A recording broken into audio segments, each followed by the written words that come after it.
Hey YouTube, I'm back this time with a school supply haul that is a teacher edition. So lately I've been posting a couple things about teaching type videos.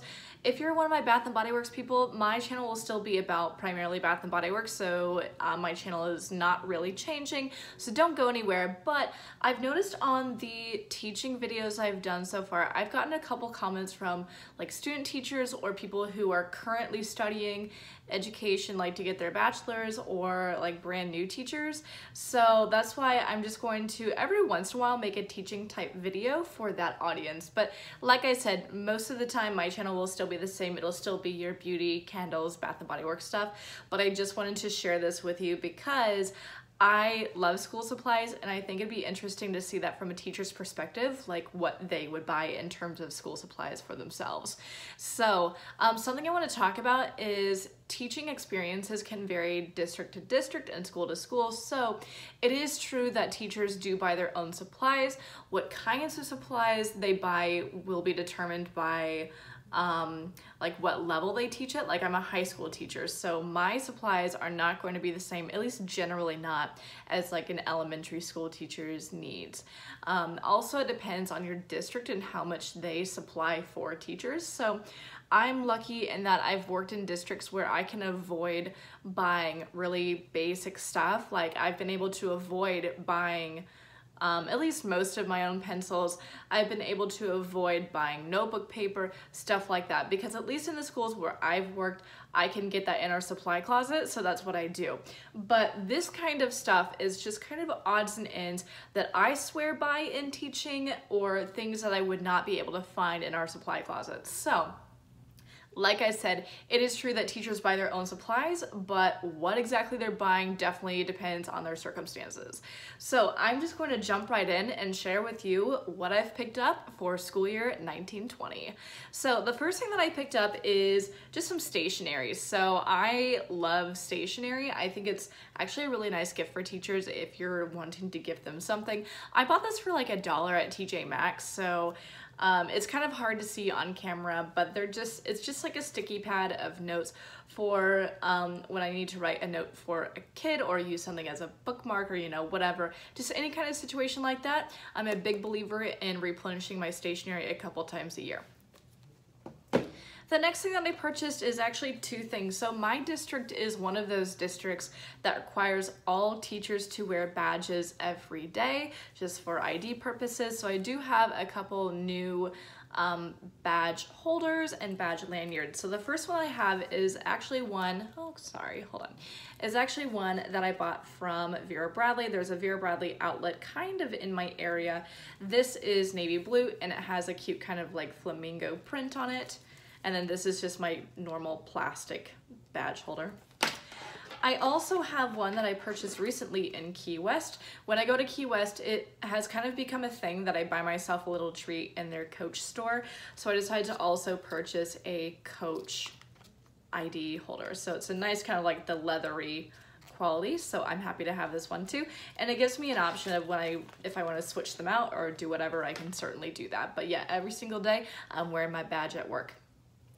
The next thing, speaking of flamingos and Vera Bradley, I picked up one nice pen for myself. This is something I tend to hide in my desk because even my high school kids kind of get interested and want to use it and play with it, and that means it could get lost.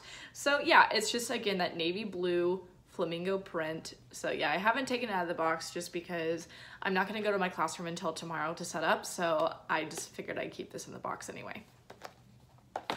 Speaking of pens, I also picked up my tried and true brand. So my go-to pen is the Papermate Profile. This is the ballpoint multicolored bold lines. So I think fine lines are nice sometimes with pens, but I tend to prefer the bold lines because I feel like the writing on them is a little bit more comfortable, I guess. Especially when I'm grading essays, I like kind of the smoothness of the bold point. So that's why I tend to like these.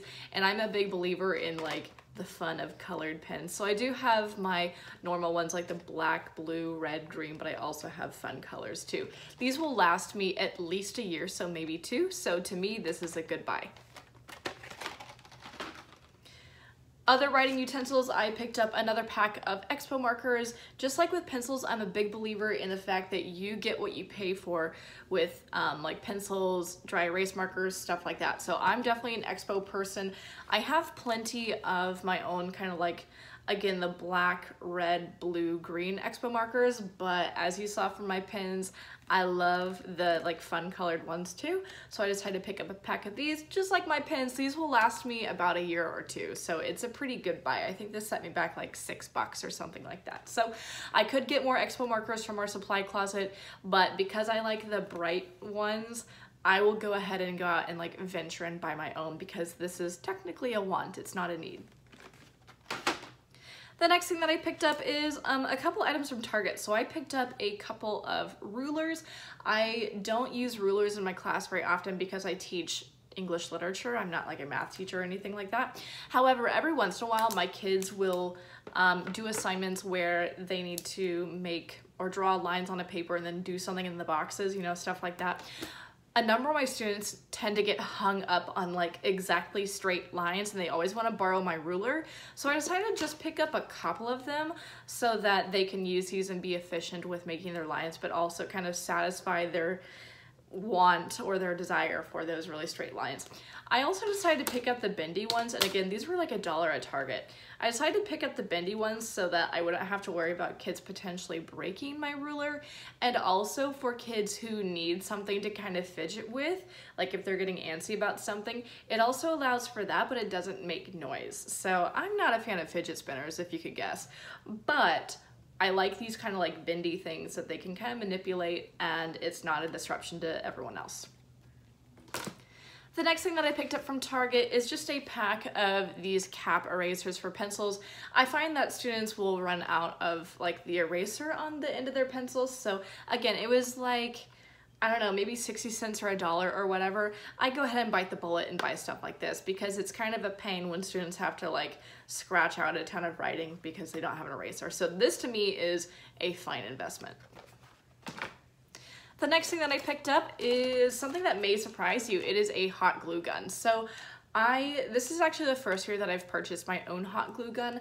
I have it because, new teachers, listen up, the best way to hang a poster on a cinder block wall, if you have cinder block walls, the best way to do it, painter's tape, hot glue. I'm telling you, and I know this from experience, packaging tape does not hold up anything on a cinder block wall. It's all about painter's tape to get like an even line and hot glue. So it's really nice too because this won't damage a wall. You can easily pick off the glue. Even if your stuff has been up for a year or two, whatever, I had no problem picking off the glue when I was kind of breaking down my classroom last year. So hot glue gun for the win. Love it. The next thing that I picked up also from Target is, I mean, everything in here is kind of old. I've had it from years past, but I decided to finally go ahead and just pick up a pencil box or a crayon box or whatever you want to call it, just to hold like a lot of odds and ends, like my binder clips, any pink erasers that I have, glue sticks that I have, you know, stuff like that. So it's just a good catch-all for that kind of thing. I think that's all that I picked up from Target. Oh wait, this last one. I also picked up a box of Band-Aids. This was something that I found last year that it's really helpful to have your own box of Band-Aids in your desk. That way, especially if you've got younger kiddos like elementary kids or middle school kids, you know, they're always like bleeding or something, whatever. It's always good to have Band-Aids on hand because I found that my kids were always asking for them last year. So I really don't have that experience at the high school level, but I just wanted to get a box anyway because even I sometimes will get like painful paper cuts and stuff like that that you can just put a Band-Aid over and just move on with your day. So box of Band-Aids for the win. It definitely keeps kids from leaving your room to go to the nurse all the time, yada, yada, yada. So it's good for their education and good for your sanity too.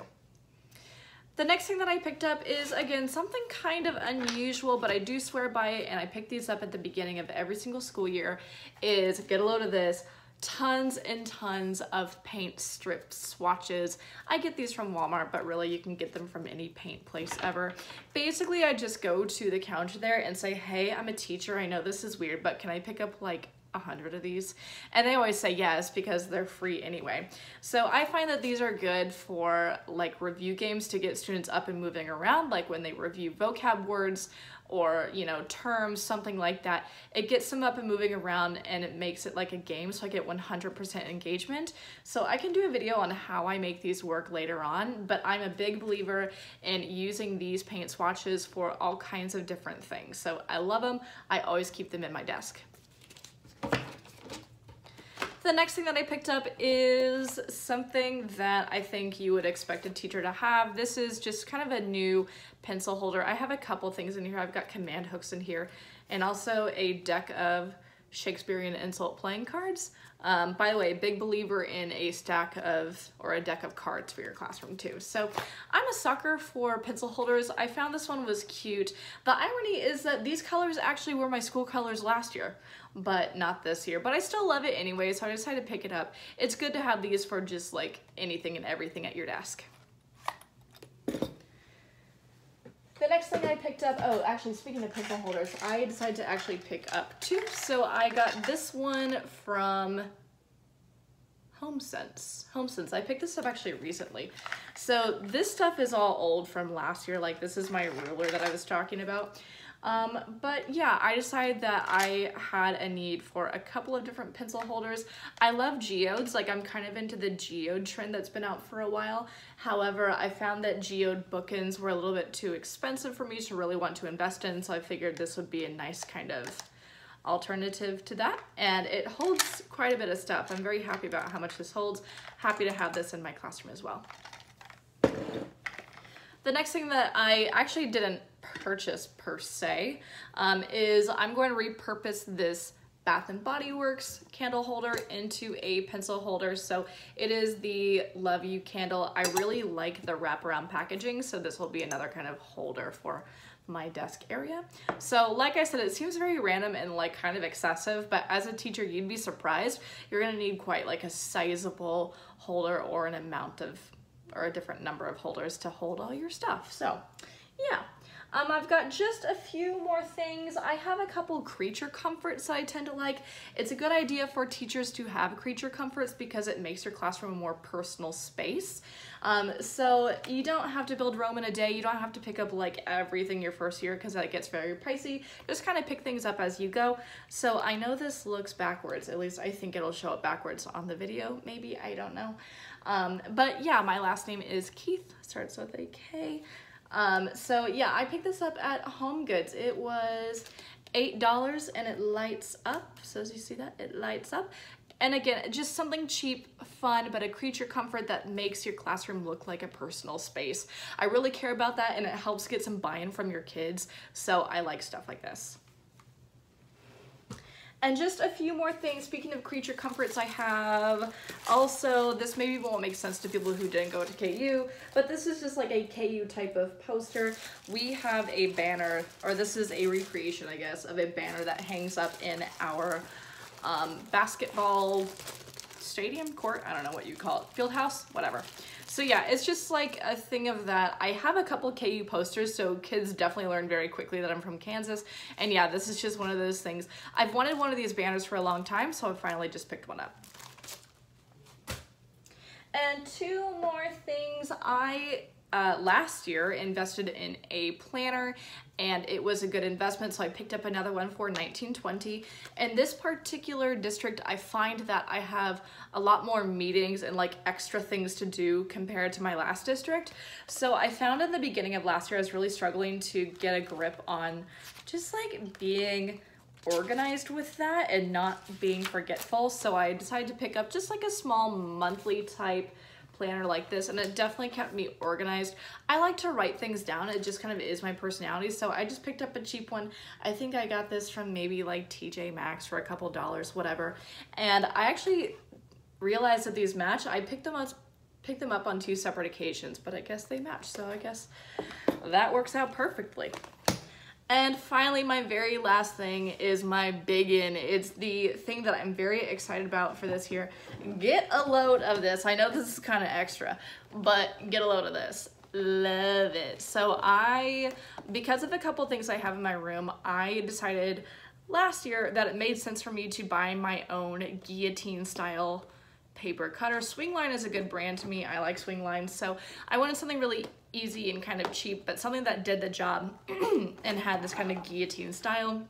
So I cut up a number of like cardstock items, and last year my school did not have a paper cutter, so I had to kind of rely on a teacher across the hall a lot. I figured that was a good reason of any to get my own, so there it was. It was like 25 bucks on Amazon, so not too bad, and because I own it, I can also take it with me if I move on to another classroom or another district or whatever. So that is it. That is my school supply haul for school year 1920. I just wanted to give you guys a glimpse of how teachers kind of do it. And again, I'm just one teacher, but as a high school teacher, this is what I think is necessary for my class. I do have more stuff, like I said, but it's not new to this year, so I just wanted to share the new stuff that I've got. Again, if you're starting to be a teacher, you're a student teacher or a first-year teacher, comment down below. Tell me if you'd like to see any video about anything in particular, and I can definitely make that for you. As always, please make sure that you like, comment, subscribe. Don't forget to follow me on Instagram at YellowBrickExpat, same way it's spelled here, and I'll see you guys next time. Bye!